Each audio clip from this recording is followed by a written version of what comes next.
Dahil sa problemang kinaharap ng mga Pilipinong Muslim sa mga nagdaang taon, ipinapanukalang alisin na ang pamahala ng Hajj Pilgrimage sa National Commission on Muslim Filipinos o NCMF. Ito ang panawagan ni Lanao del Norte Representative Muhammad Khalid Dimaporo at ilipat sa pribado ang pamahala nito.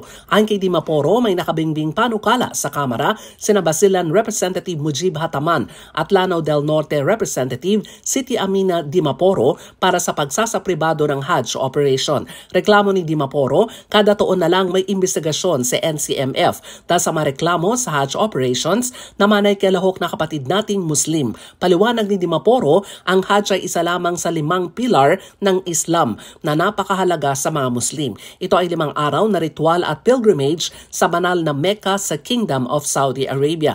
Katwiran ni Dimaporo, sa mga Kristiyano kapag gustong sumali sa religious pilgrimage gaya sa Israel, hindi naman nagpupunta sa isang ahensya ng gobyerno. Napapanuhin din ang panawagan ni Dimaporo kaugnay ng paggunita ng Ramadan na mga Muslim. Matatandaan, maraming Pilipinong Muslim ang napaulat na stranded sa Metro Manila at Saudi Arabia noong 2022 at 2023 kaugnay ng Hajj Pilgrimage at isinisisi ito sa NCMF. Para sa MBC TV Network News, ako si Milk Regunan. Sama-sama tayo, Pilipino.